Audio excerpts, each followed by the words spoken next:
Hi there, Irene here. On this video, I want to talk about Revit and why you should care about Revit as an interior designer. If you are an architect or an engineer or any other professional, this video may be helpful, but this video is mostly focused for interior designers and helping them in making the decision to switch to Revit. So let's get to it.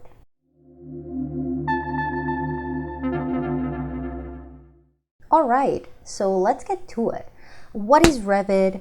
Why does it matter? I keep on hearing about it. Should I care about it? Can I stay with my other programs? Now I want to focus on this video comparing Revit with two of the most broadly used programs within the industry, which are AutoCAD and SketchUp. I know that there are other programs such as 2020, ArchiCAD, 3ds Max, and whatnot, but most of those program properties can somehow be mapped into AutoCAD and SketchUp. But those two programs in particular can be very broadly seen within the industry. In order to understand why Revit has positioned itself as such an important program, we can take a look at the history of the previous programs. Again, specifically AutoCAD and SketchUp. AutoCAD is the granddaddy, the big deal, the Cosa Nostra of construction drawings. It is significantly old and it has managed over the years to make itself a program that everybody knows and almost everybody uses. Now, the issue with this is that due to the fact that AutoCAD is such an old program, we can see that as you start using it, you start running into certain issues with it. AutoCAD is a CAD software, which stands for Computer Assisted Drawing. And like the name says, a CAD software is basically the equivalent of hand drafting, but you're doing it digitally. And because of that particular way of working, you're gonna see that when it comes to working in AutoCAD, we basically usually draw lines or hatches or whatnot, and then we assign meaning to those symbols, to those lines. A bunch of random lines like I'm drawing them right now mean nothing. But for example, if I come here and I draw two parallel lines, now I can come and tell you that those two lines represent a wall. If I come and I draw two other lines perpendicular to the first ones and then I trim the excess, I can now tell you that I have created an opening on that wall. The problem with a CAD software such as AutoCAD is that because everything are lines, you have the same trappings that you would have with traditional hand drawing. Mainly the fact that each drawing is its own entity. So for example, usually the workflow construction drawings in AutoCAD would start with you creating a floor plan. Then based on that floor plan, you extend construction lines that then you use to create your elevations, and then from that floor plan and those elevations, you can start creating things such as sections, details, and whatnot.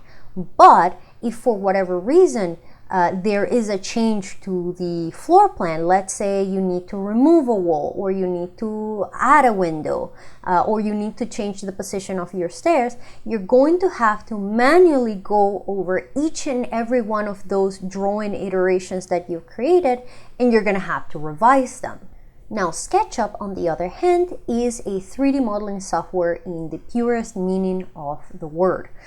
Which basically means that it will work similarly to a CAD software, but you're building 3D objects instead of 2D line elements. But the principles are the same in the sense that I draw a set of items, in this case a rectangle, and I push-pull that rectangle, and then I decide that this rectangle is a wall. I create a set of lines and faces, and then I assign a meaning to those faces. If I want to create my same opening, it's a little bit easier in the sense that visually it is more obvious, there is less symbolism, but the main issue with SketchUp, and those that work with SketchUp may already be familiar with this, is that same as in CAD, these are still just elements. These are lines and faces. They have no meaning. So the problem in SketchUp is that, for example, if you decide to do a modification, but you select the wrong amount of elements, you can very easily deform and damage your entire geometry.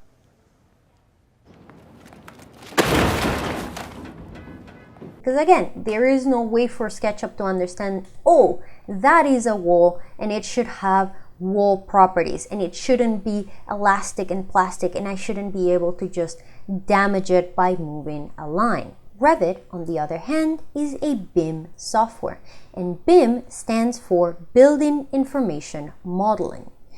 What does that mean? Well, basically it means that anything that you create within Revit is actually information. The elements that you create are parametric. So you're not just creating a bunch of lines and deciding that they are a wall. You are telling Revit that you want to create a wall, and then when you draw it, that wall is going to come with a set of properties that will be specific to a wall. So if I come here and I draw myself a wall, you may see that wall in your floor plan as a wall, but then I can also open here a 3D view and you will see that it is indeed a wall similar to the way that it would be if we would have created it in SketchUp. So in Revit, you're getting at the same time the properties of the AutoCAD drawing plus the properties of the SketchUp 3D modeling plus the addition of these parametric properties. And when we talk about parametric properties, it basically means that objects in Revit affect each other. So when you make a change, the repercussions of that change are seen everywhere at the same time. So for example, I'm going to come here and split my screen. So here we have the view of the perspective. Here we have the floor plan top view of the wall, and I'm also going to open on this side here, I'm going to open an elevation so we can also see our wall in all its glory. So here we go, we have 3D, we have 2D elevation, and we have floor plan. If I come and I want to create an opening on my wall, again, in AutoCAD, you would have to create that opening in the floor plan and in each and every elevation and in other sections, anywhere where it's visible, you would have to update that information. But in Revit, all I have to do is say, well, I want a wall opening. I want that wall opening from here to there, and bam. It's beautiful. Because my wall is parametric, that means that any change that you do is automatically shown in any other existing view. So you can see the change in the floor plan, in the 3D view, and in the elevation. Similarly to the way that in SketchUp, your 3D model is an active live model, and anytime you do a change, you can see it anywhere. In fact, the name Revit stands for Revise Instantly, because the creators of Revit are Autodesk, the same creators as AutoCAD, and one of the biggest things that they wanted to do with Revit was basically create a program that would solve all of the issues that users had with AutoCAD. Now, the other cool thing about parametric properties is the fact that, again, you're not just drawing two lines and deciding that they are a wall, you are drawing a wall that has wall properties, which then makes it very easy to change elements. So for example, I can come here and select this wall, and I can very easily change the height of that wall just by checking out the properties. See, on my properties, it's not saying just a bunch of faces, it's saying this is your wall. And I can come here and say, well, instead of 240 inches, maybe I want it to be 100 inches. And when I move my cursor out, bam, my wall height has automatically changed in all of my views. Same way, I can select the opening on the wall and I can modify it without fearing deforming the wall. Because again, the wall is an object itself, so you cannot deform it by accident like you would, for example, with SketchUp. If I would want to create a door on my wall, if I were to do that in AutoCAD, I would have to first create my wall, then create the opening on my wall by creating additional lines and trimming, and then I would have to create the door that goes on that wall, which I can either manually create or I could search online for a block and then download and load that block into my screen and insert it into my project. So I'm gonna pick the arc and then I have to draw the arc. So, and there is my door.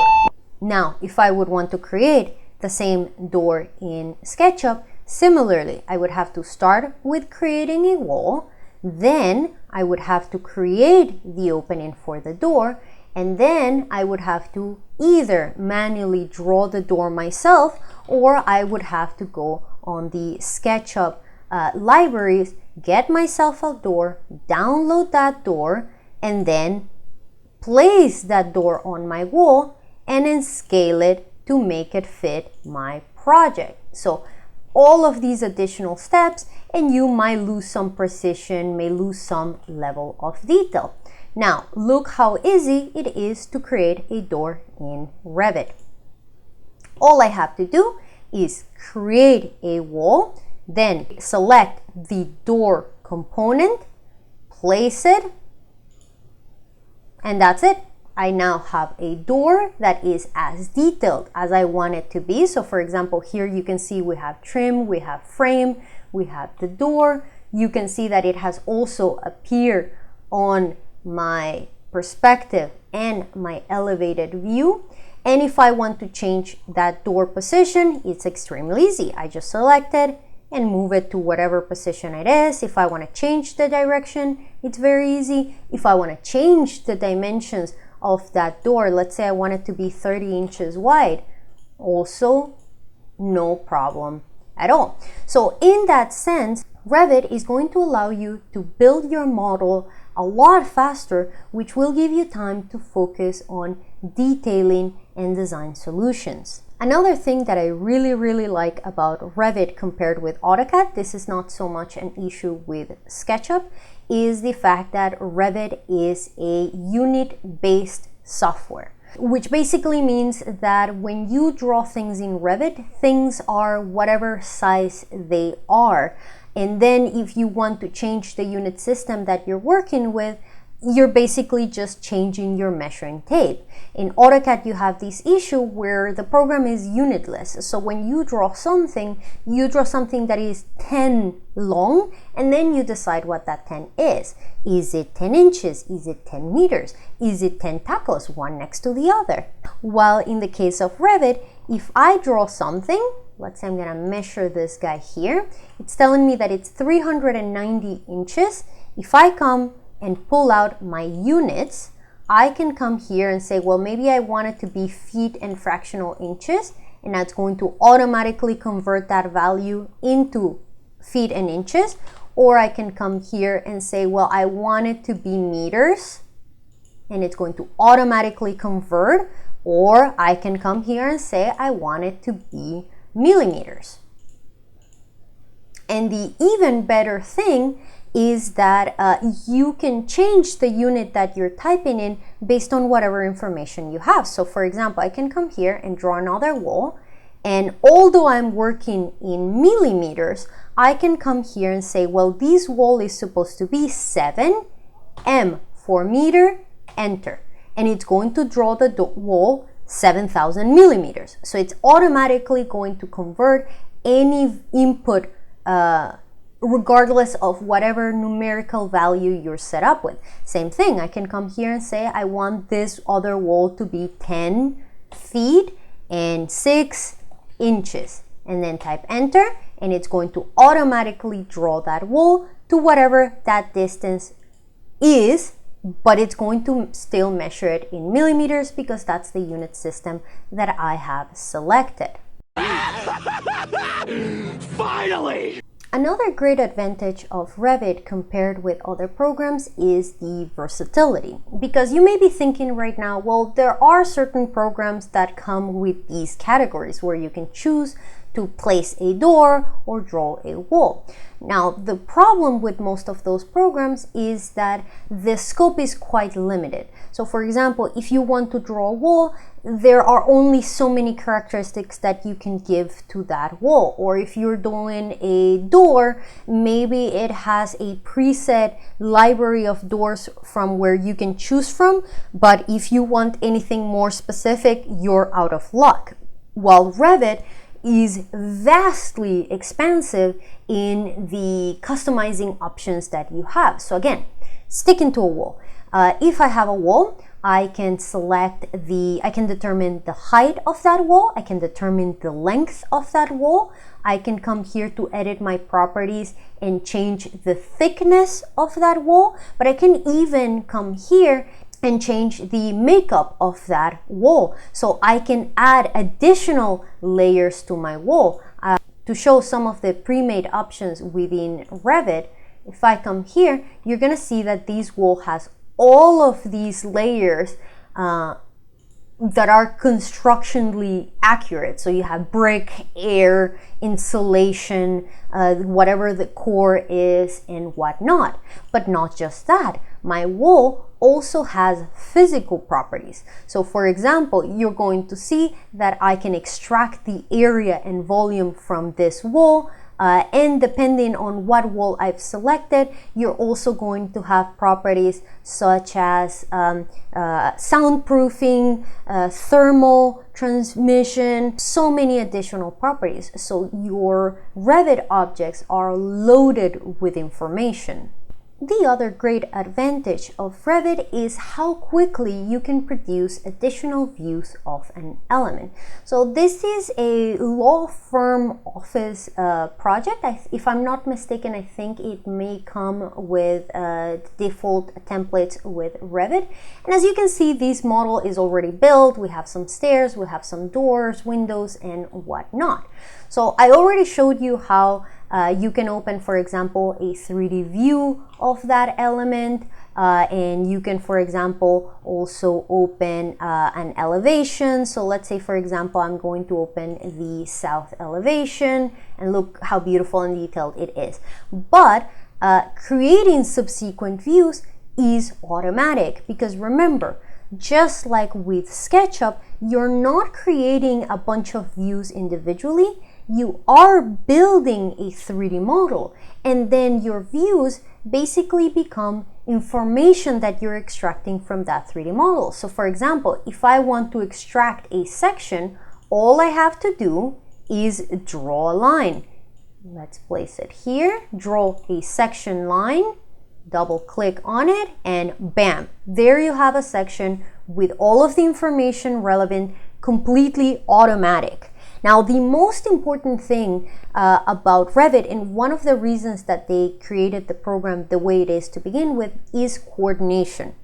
As an interior designer, very rarely are you going to be working in isolation, where you're the only person producing construction drawings and you're the only person that needs to make sure that they work correctly. For the most part, you're going to be coordinating with architects, with engineers, with other consultants. So a very common problem will be that you guys have sets of drawings that are not updated. Revit has an entire section called Collaborate, which allows you to share your project, but not the way that you would share it, for example, if you put it in a Dropbox folder, but to fully share that file, where if anyone does a modification, you will be able to see when that modification was done and by whom that modification was done. And it allows you to synchronize drawings, so you're no longer going to have to worry about, let's say, these stairs being somewhere on the architect drawings and then being somewhere else in your interior design drawings. At the same time, this also means that you don't have to worry about inaccuracies within your own drawings. A very common thing that I think we've all been there is that you're working in revisions for a set of drawings. It's 3 a.m. You thought that you updated all of the views, and when you go into print, you realize that you forgot to update changes in a few views, because you have to manually update those changes in each and every view. But in Revit, when you make a change on a drawing in Revit, that change will automatically reflect everywhere. So if I remove my stairs here, the stairs will disappear in each and every view. So you no longer have to worry about inconsistency within your own sets of drawings. Now, in case everything you've seen so far hasn't convinced you about the viability of working with Revit, I just have one thing to show you. Stairs. Stairs are the banes of everyone's existence. They take forever to design, they are tricky, they cause all sorts of issues, but check out how easy it is to draw stairs in Revit. All I have to do is select my stairs option, click to start drawing my stair, click where I want to continue my stair, and bada beam, bada boom, you have stairs. That easy. You can set up your settings so your stairs will follow whatever the building code guidance of your area is, and you can change the aesthetic of those stairs. I can, for example, come here and say that I want to change my railing to be, let's say, glass panel bottom fill, or maybe I want my railing to be pipe, or whatever else. Maybe I want to change my stair itself. Maybe I don't want it to be an assembled stair. Maybe I want it to be a monolithic stair. And now, bam, I have a concrete stair. It's that easy. It's that fast. If nothing else is going to convince you of switching to Revit, I hope that stairs does it for you. Now, if you're asking yourself, well, if this program is so good, why nobody else is using it? Why am I here watching this video? And the reason that people may not have transitioned to Revit yet can vary. In some cases, it can be a financial thing. Revit is much more expensive than AutoCAD because it does more things. Like, if you think about it, it's kind of like buying AutoCAD and SketchUp at the same time. But it also can be a matter of time. Like, you have to keep into consideration that you have to learn Revit in order to switch from one program to the other. Not every company can afford the time and money of buying the licenses, installing the licenses, training the already existing employees so they can switch to Revit, going through the process of digitizing all of the files that they currently have in some other format into Revit format. It is quite the process. You also have to take into consideration that the learning curve with Revit is a little bit steeper than, for example, with AutoCAD and SketchUp, and some people may not have either the time or patience or willingness. But to be pretty straight, my understanding is that Autodesk's intention is that Revit is the new AutoCAD, and people will eventually all transition into Revit. We're just waiting for the old us dinosaurs that know AutoCAD to die, and then it's gonna be a world of Revit. Future's now, old man. So if you like what you've seen up to this point, I would definitely consider that you download the free trial of Revit and give it a try, because it's a program that, although it can take a little bit at the beginning, it will certainly make your life way easier. I hope you liked this video, and I will see you next time. Cheers!